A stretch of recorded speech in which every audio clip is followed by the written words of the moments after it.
Saludos, bienvenidos una semana más a Diagnóstico. Hoy vamos a dedicar nuestro programa a hablar de uno de los descubrimientos que probablemente más vidas ha salvado en la historia de la humanidad, las vacunas. Y para ello lo vamos a hacer de la mano de Roi Piñeiro, un pediatra que además es un especialista de referencia en el mundo de las vacunas. Con él hablaremos y con otras voces autorizadas en la materia. Antes de arrancar, vamos como siempre con 3 minutos de actualidad.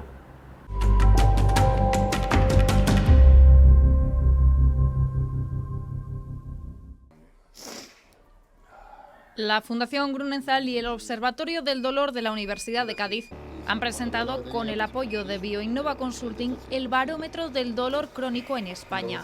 Se considera dolor crónico aquel que se produce de forma continua durante más de 4 días por semana y persiste desde hace al menos 3 meses. El más habitual es el dolor lumbar, que afecta a más del 58% de los pacientes. Sin embargo, el 27% desconoce la causa de su enfermedad. Según ese estudio, el 26% de la población padece esta enfermedad y presenta mayor prevalencia en las mujeres. En España hay 417 hospitales que cuentan con unidades de dolor. 21 de ellas están en Castilla y León. La Real Academia Nacional de Medicina de España ha concedido por unanimidad la medalla de honor a Roberto Úrbez por su trabajo durante más de 30 años dedicado a la oncología y el desarrollo de fármacos. El director general de Bristol Myers Squibb se mostró muy agradecido por este galardón y en su discurso quiso destacar el papel de la industria farmacéutica, asegurando que se trata de un sector que es motor de la investigación, de la ciencia y del progreso de la sociedad. Hemos sido capaces de poder poner a disposición de los profesionales médicos y de los pacientes medicamentos con los que se puede de alguna manera luchar mucho más contra esta gran enfermedad y poder conseguir una supervivencia pues que hacía mucho tiempo que no veíamos. El 18% de los españoles mayores de 15 años está en riesgo de mala salud mental.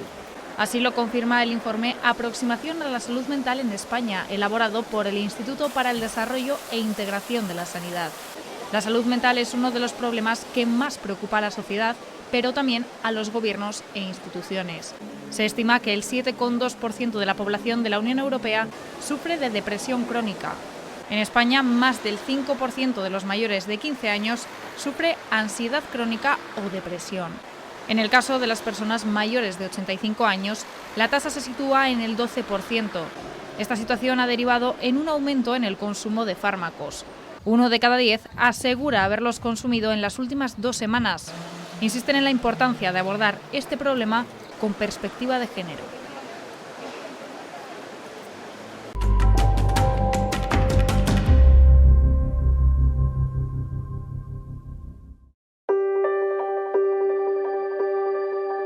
Una vacuna es un medicamento biológico cuya función es generar inmunidad frente a una determinada enfermedad, estimulando al organismo para que produzca anticuerpos que luego actuarán protegiéndolo frente a futuras infecciones. Desde que Jenner inventara la primera contra la viruela a finales del siglo XVIII, se han desarrollado centenares de vacunas contra enfermedades que van desde la polio a la rabia, pasando por el papiloma humano, el sarampión, la tuberculosis, la rubeola, el tétanos, la difteria y muchas más, hasta llegar a la del COVID-19.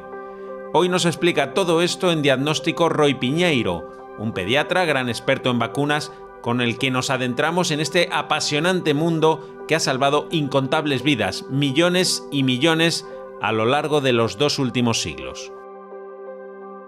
Roi, tú eres pediatra, pero también eres un experto en vacunas. ¿Cómo hiciste esa transición o cómo te llegaste a vincular al mundo de las vacunas siendo pediatra? Bueno, yo hice la carrera de medicina del año 96 a 2002. Te cuentan las vacunas, te cuentan que hay enfermedades que han desaparecido gracias a las vacunas y te lo crees. Y allí sí recuerdo una guardia de invierno en la que estábamos viendo más de 200 niños y un compañero residente de 4º año ya me llama y me dice: Roi, a ver si me puedes ayudar porque hay un niño que no sé muy bien lo que tiene. Digo, bueno, pues voy a verlo y cuando lo veo le digo, no me hagas perder el tiempo, tenemos la urgencia hasta arriba, haz el favor de llamarme para cosas que realmente te puedan suponer alguna duda, porque esto es una varicela clara y lo sabes tú y lo sé yo. Pero claro, me dice, Roy, es la primera vez que veo una varicela. Nunca he visto una varicela. Ese es uno de los primeros momentos que yo recuerdo de, pues es que no solamente me han contado que las vacunas funcionan, sino que las vacunas realmente funcionan y yo ya lo he visto con mis propios ojos. El británico Edward Jenner ha pasado a la historia con mayúsculas por haber descubierto la vacuna contra la viruela, una de las grandes plagas de la humanidad que ha causado 300 millones de muertos en todo el mundo. Bueno, la población en general está muy sensibilizada con la viruela porque se llamó el cuchillo de los niños y era una enfermedad dramática desde siempre, y en el siglo XVIII, que aumenta la población, pues todavía más. Jenner observó que los campesinos que padecían una enfermedad benigna conocida como la viruela bovina no se infectaban de la viruela humana. Así, en 1796 dio un paso que cambió la historia. Decidió inocular la viruela de las vacas a un niño sano, hijo de su jardinero, y al igual que los lecheros pasó una enfermedad muy leve. Meses después le inyectó la viruela humana y efectivamente vio que el niño no enfermaba, estaba inmunizado. Jenner lo probó con el mismo éxito en otra veintena de niños. Fue un descubrimiento espectacular. Jenner lo comenta con la Royal Society. La Royal Society tiene sus protocolos y sus prevenciones y tardará en dar su placet, tardará un montón, hasta 1840 no dará el placet definitivo, pero la vacuna se extiende. La vacuna de Jenner se extiende rapidísimamente porque es muy efectiva y se extiende por Inglaterra, pasa al continente y pasa rápidamente a España. En España la vacuna llega a oídos de un médico, Francisco Javier Balmis, que ejerce además como facultativo del rey Carlos IV, un monarca ilustrado que decide financiar una expedición filantrópica española en 1803 para vacunar contra la viruela a todo el imperio. Lo más complejo era llevar el virus de la viruela bovina a América. A Balmis se le ocurrió una idea brillante: utilizar a una veintena de niños de un orfanato de La Coruña como receptáculos humanos. Y la forma era muy original, o sea, tenían que pasar la linfa, infectar la linfa a los dos primeros y a partir de ahí dejar que el proceso de la vacuna, de la viruela vacuna siguiera, y a los 9-10 días coger esa linfa de los dos que estaban infectados y pasárselo a otros dos críos, a otros dos niños. Con lo cual, con esos 22 hicieron 11 parejas de 10 días aproximadamente cada uno y llegaron al continente americano. Esa fue la forma. A partir de ahí, la expedición viajó por todo el Imperio Español e incluso más allá.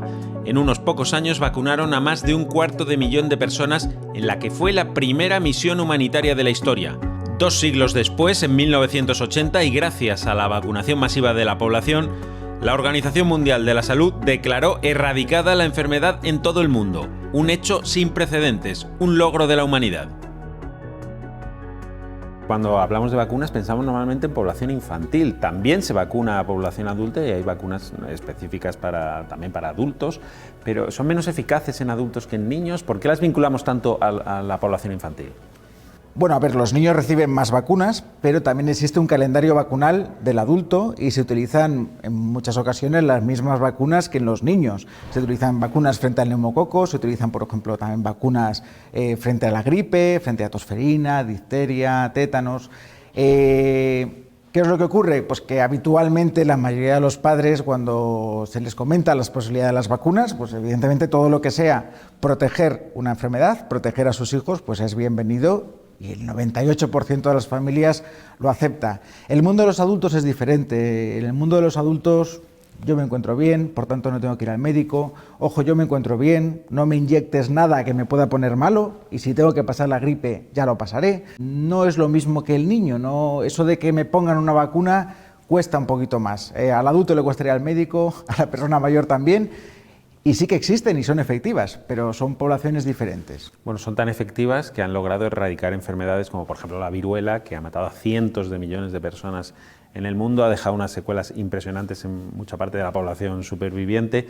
¿Cuál crees que puede ser la siguiente enfermedad en erradicar gracias a una vacuna?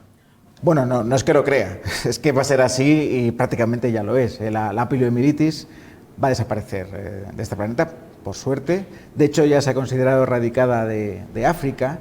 Nigeria era un país en el que estaba costando mucho que esta enfermedad desapareciera y ya se ha considerado libre de polio. Estamos viendo todavía casos en zonas de Afganistán y bueno, pues poco a poco se va a vencer ya esta enfermedad y será la siguiente que desaparezca.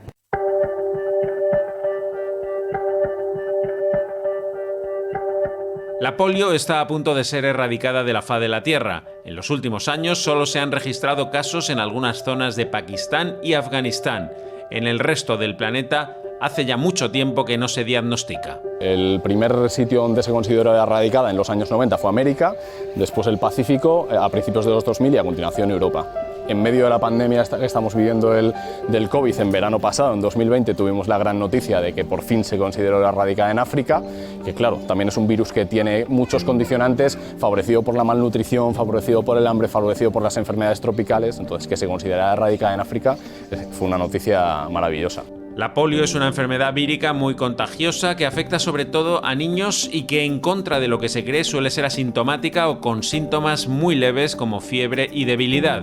Solo en el 1% de los casos tiene secuelas, eso sí, muy graves. Afecta al sistema nervioso central, principalmente a las neuronas motoras, las del movimiento. Y lo que produce a los pacientes es un cuadro pues, de debilidad que generalmente es muy asimétrica, no afecta a las dos piernas, generalmente afecta más a un lado del cuerpo y más a la pierna que al brazo, produce debilidad y produce mucha atrofia en las piernas o en la parte afectada, y entonces eso es lo que les crea pues, la dificultad para caminar, las deformidades y el tener que utilizar pues, lógicamente un apoyo.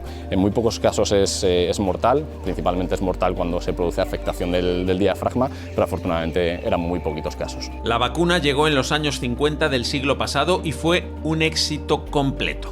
El primero que descubrió la vacuna de la polio fue Salk, que además la hizo libre de patente, que es muy curioso eso, y después era intravenosa, y después, unos años después, la vacuna de Sabin, que ya fue la vacuna oral, que ya se extendió a todo. Actualmente es impensable ver un caso de polio en España. Los neurólogos solo ven en su consulta el llamado síndrome pospolio, personas que pasaron la enfermedad en la infancia y que muchas décadas después vuelven a tener síntomas parecidos. No sé si atreverme a decir cuál podría ser la siguiente enfermedad después de la polio, pues podría ser la difteria perfectamente. Hay que ir poco a poco, hay que tener en cuenta que algunas enfermedades será más difícil erradicarlas, por ejemplo sarampión. Existen vacunas eficaces para que esta enfermedad desaparezca, pero esta vacuna, que está incluida en la triple vírica, que también protege frente a rubeola y parotiditis, que son las clásicas paperas, pues es una de las vacunas que de alguna manera ha tenido peor prensa, gracias a un señor llamado Wakefield, que es un cirujano británico que bien se podía haber quedado operando pacientes y olvidarse de las vacunas, porque él publicó en Lancet en el año 1998 un artículo que vinculaba esta vacuna en particular con el autismo y con otras enfermedades. Y ahí quedó el artículo publicado en Lancet. Lancet es como el Ferrari de las revistas científicas. Luego, otros investigadores no pudieron comprobar estos resultados y finalmente se descubrió que todo era un bulo, que todo era mentira. Vamos, un bulo no porque estaba publicado, pero que todos los estudios que había hecho pues no habían pasado comité de ética, se habían hecho pruebas directamente a niños que ya eran autistas, por tanto eso evidentemente supone una falsedad en la investigación y por supuesto la revista se retractó del artículo y esto está ya garantizado que no existe ninguna relación. Ahora, el daño ya está hecho. Pero esto último que comentabas, precisamente sobre los grupos antivacunas o que tienen muchas reticencias a las vacunas, parece una paradoja que en el siglo de la información y de la comunicación haya más desinformación que nunca, o al menos parece que tienen más fuerza que nunca estos movimientos. ¿Es por una cuestión de falta de información? ¿A qué lo achacas? Los grupos antivacunas existen desde que existe la primera vacuna. Hubo varios grupos que eran contrarios a la vacuna precisamente frente a la viruela. Y eran grupos muy numerosos, entonces no había redes sociales, pero podía haber manifestaciones de 100.000 personas, o sea que eso está ahí. El problema de la vacunofobia no es muy intenso en España, podría afectar a lo mejor a un 2% de los niños cuyos padres no le quieren vacunar, pero sí que es un problema muy intenso en Francia, en Italia, en Estados Unidos. Que en España no tengamos ese problema no quiere decir que nos tengamos que olvidar de él ni pensar que no lo vamos a tener. Al final, ¿qué es lo que hacemos? Siempre uno adapta lo peor de otros países y yo creo que en España puede haber o podría haber un repunte de estos casos. ¿Y cuáles serían los mejores argumentos, a tu juicio, para convencer a estos escépticos sobre las vacunas, ¿no? Sí que es cierto que hay 3 argumentos que se repiten con frecuencia. Quizás el más importante de todos ellos y que es fácil de rebatir es el hecho de que las vacunas llevan mercurio y el mercurio puede ser peligroso para el organismo. Es un metal pesado que se acumula y puede producir enfermedades. Bueno, esto es fácil de rebatir en España, en otros países no es así, pero en España sí, y es que no existe ninguna vacuna comercializada que lleve mercurio o derivados mercuriales. Otro motivo recurrente es el del autismo, que hemos comentado antes, de la relación de las vacunas con el autismo. Y hay un tercer argumento que se repite, y una vez que les dices que no hay mercurio en las vacunas, dicen, ya, no hay mercurio, pero no me niegue usted que hay aluminio, porque sí que hay aluminio en las vacunas. Y efectivamente, hay aluminio. Lo que no existe es ninguna documentación científica que relacione el aluminio a las dosis que llevan las vacunas con ninguna enfermedad. ¿Usted le da el pecho a su hijo? Sí, claro, doctor, yo le doy el pecho. Maravilloso, estamos todos de acuerdo. Pues tiene que saber usted que le está administrando más aluminio con su propia lactancia materna en una dieta normal que con las vacunas. Así que como no le voy a pedir que deje la lactancia materna, por favor no deje las vacunas por culpa del aluminio. ¿Y qué les decimos sobre la vacuna del coronavirus? Porque claro, es verdad que se habla insistentemente que una vacuna tarda décadas, muchas veces, en desarrollarse, y esta se ha desarrollado en un año. Incluso hay médicos, parte de la comunidad científica, que ha hecho declaraciones de cierto escepticismo sobre la validez de esta vacuna del coronavirus. Claro, a ver, eso sería una vacunofobia específica y comprensible por parte de la población frente a esta vacuna en esta situación de pandemia. Está claro que la vacuna COVID es diferente al resto, es una tecnología diferente, se ha desarrollado muy rápido por la necesidad de la pandemia, pero no se ha faltado a la seguridad de esta vacuna. Es decir, ha seguido el mismo proceso de ensayos clínicos que otras vacunas y que otros medicamentos, lo que pasa es que se han solapado en el tiempo. Y hay una cosa muy importante que la gente tiene que saber: la investigación cuesta dinero, dinero que no siempre tenemos. De hecho, muchos investigadores españoles han tenido que ir fuera en busca de esta financiación. Bueno, pues ¿qué ha ocurrido ahora con la pandemia por COVID? Porque esta vacuna ha recibido, evidentemente, ingentes cantidades de dinero, y así es mucho más fácil trabajar y hacerlo todo más rápido. No todas las vacunas son iguales. Existen 2 tipos básicos. Uno es el de las atenuadas, por ejemplo, la vacuna de la polio. Son vacunas en las que el patógeno, ya sea un virus o una bacteria, se introduce en el organismo con capacidad para replicarse, pero sin que pueda llegar a producir la enfermedad. ¿Cuál es la ventaja? Que producen una respuesta inmune más natural, más parecida a la que va a producir el patógeno, por lo tanto es una respuesta que suele ser más eficaz. ¿Cuál es la desventaja? Que a veces el virus, la bacteria, pero sobre todo ahora el virus, estamos hablando de virus, muta, cambia, revierte el fenotipo y vuelve a convertirse otra vez en un virus virulento. El otro tipo de vacunas es el de las inactivadas, que son aquellas en las que se inocula una bacteria o un virus que, diríamos, están muertos, no pueden replicarse. Dentro de estas hay muchos subgrupos, por ejemplo, las actuales contra el COVID-19. La ventaja es que no van a revertir, no van a producir la enfermedad que sí produciría en algunos casos remotos, a lo mejor las vacunas atenuadas, pero la desventaja es que la respuesta inmune que se genera suele ser menos eficaz. En todo caso, no siempre es posible desarrollar una vacuna para combatir una enfermedad. En el caso de determinados virus, como el VIH, el virus del SIDA, no ha sido posible hasta ahora. Hay virus que directamente pueden integrarse en el genoma celular, ahí hablamos del VIH, se integran en el genoma, por lo tanto cuesta más erradicarlos con las vacunas. En el caso de VIH todavía es mucho más puñetero, porque directamente lo que hace es infectar a las células que activan la respuesta inmune, digamos que infectan a los generales del sistema inmunológico, a los linfocitos T cooperadores. Además, hay otros factores que dificultan mucho la obtención de una vacuna, especialmente contra virus. Algunos se esconden de forma latente en el organismo, como el herpes, y reaparecen en determinados momentos. Otros mutan continuamente, como el virus de la gripe. Que hace que tengamos vacunas que más o menos funcionan, pero que por la deriva genética del virus, al cabo de un tiempo, 1 o 2 años, las vacunas vayan perdiendo efectividad. Y por último, también es un gran obstáculo para obtener una vacuna el hecho de que el virus no pueda ser cultivado en laboratorio. Es el caso de la hepatitis C, en el que a falta de vacuna sí hay fármacos ya muy efectivos que pueden llegar incluso a erradicar esta enfermedad. Cualquier tratamiento médico, cualquier medicamento tiene siempre unos efectos posibles adversos, ¿no? Supongo que las vacunas tampoco están exentos de esto. Claro, ¿Cuáles claro. serían los más habituales y en qué porcentaje pueden afectar a la población? A ver, una cosa es ser pro vacunas, otra cosa es decir las vacunas son 100% efectivas y no tienen ningún efecto secundario. Eso es mentira. Y quien lo diga es mentira. Es decir, ninguna vacuna es 100% efectiva. No existen las vacunas que siempre sean efectivas y por supuesto que las vacunas pueden producir efectos secundarios. Los más habituales, las molestias en la zona del pinchazo, que haya un poco de inflamación, de eritema, de dolor, las que se inyectan, claro.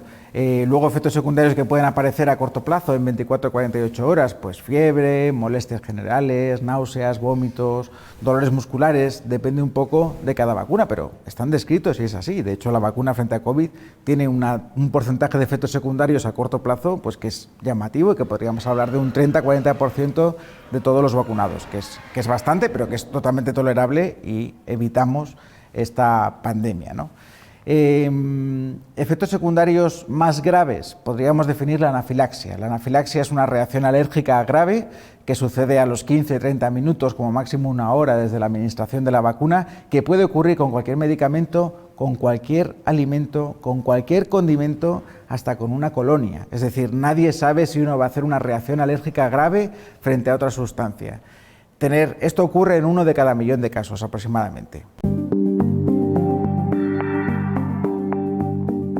La evidencia científica es aplastante a favor de las vacunas, no hay duda al respecto. Han demostrado durante 2 siglos que salvan vidas, son seguras y efectivas e incluso en algunos casos la vacunación masiva de la población puede servir para erradicar una enfermedad o, como estamos viviendo en nuestras propias carnes, para salvar al planeta de una pandemia.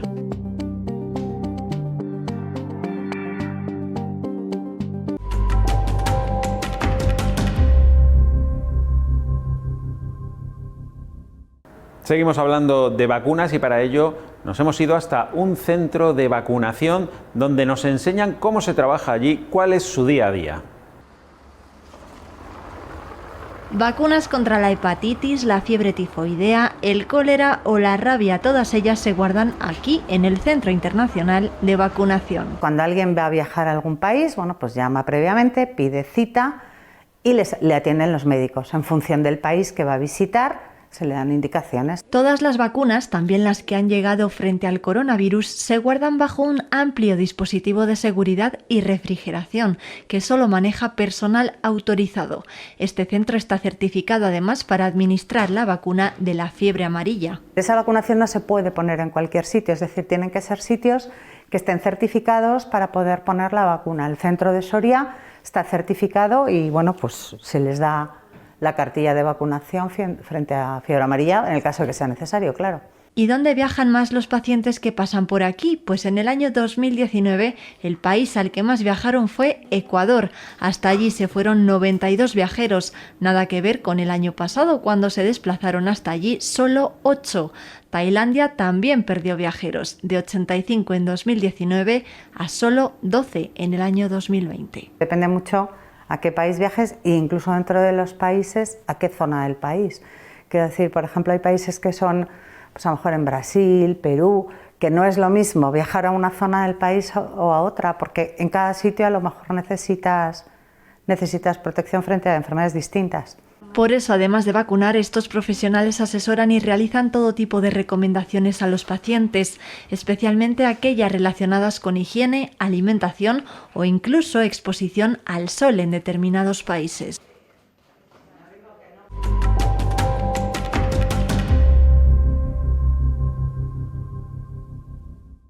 Encaramos ya los últimos minutos de nuestro diagnóstico de hoy y vamos a seguir profundizando en la importancia de la vacunación. Para ello acudimos a nuestro pediatra de cabecera, el doctor Casas. Hay algo que sabemos en medicina. Lo que más vidas ha salvado en la historia de la humanidad es desde que tenemos agua corriente y un adecuado saneamiento y las vacunas. La primera vacuna se creó a finales del siglo XVIII, que es la vacuna de la viruela, que la creó Jenner. Desde entonces esa enfermedad afortunadamente ya no existe y ha sido gracias a una vacuna. Tenemos cada vez más vacunas y más eficaces. ¿Cuál vacuna es innegociable? Si disponemos de vacunas, todas las debemos de usar, porque previenen sufrimiento y enfermedades que podemos prevenir para que no sucedan. ¿Cuáles son las más importantes? Pues posiblemente las que tienen mayor expansión en la población y las que tienen mayor mortalidad. Las meningitis. Las meningitis, si tienes una meningitis, tienes una mortalidad elevadísima. El sarampión. Todo el mundo pasaba el sarampión y no pasaba nada. Del sarampión se muere la gente.